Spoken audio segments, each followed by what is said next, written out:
ओम शांति। बाबा ने अविनाशी ज्ञान रतन दे दी हैं, संभाल लेना, इधर उधर मत बिखेर देना। कई बार रतन मिलते हैं और बिखेर देते हैं तो फिर खो जाते हैं, फिर रोने लग जाते हैं, फिर दिल शिकस्त हो जाते हैं। बाबा तो रोज देता है, बच्चे संभालते नहीं है। इसीलिए पढ़ाई, योग और दैवी गुणों पर अटेंशन दो। अंडरलाइन करो इस पॉइंट को।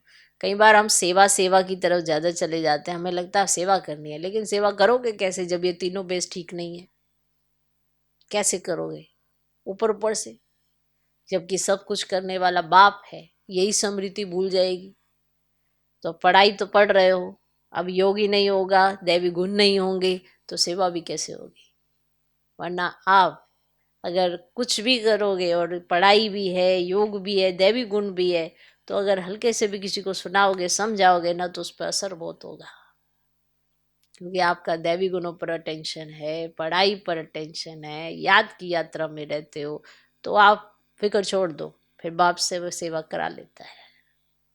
जो चीज़ आपके पास होगी उसे देने का भी तो दिल करेगा ना, तभी तो दे पाओगे। इसलिए बाबा ने बताया कि हाथ ऐसे होना चाहिए, देने में देना आना चाहिए। ओके।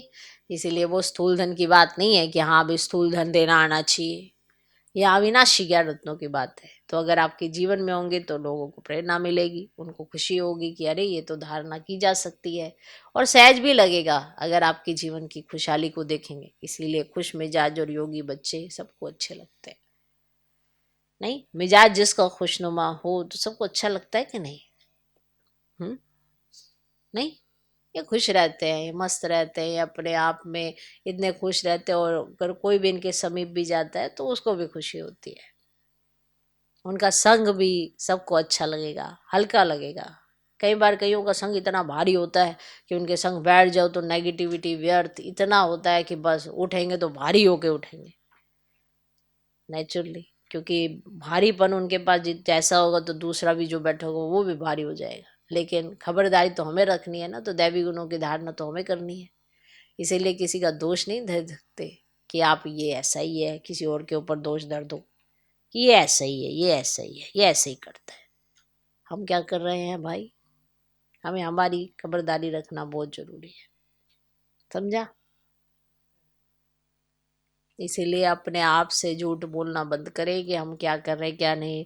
दूसरों से, मनुष्य से तो झूठ बोल लोगे, भगवान को तो दिखाना है ना चेहरा। इसीलिए खबरदार, अपने साथ भी खबरदार, क्योंकि संस्कार तो आत्मा साथ ले जाएगी, तो हिसाब किताब सब साथ में चलेगा। इसलिए अगर अपने योग से चुकतुक कर लिया तो बहुत अच्छा, नहीं तो फिर भुगतना पड़ेगा, सजाएं खानी पड़ेंगी। तो ऐसा ना हो।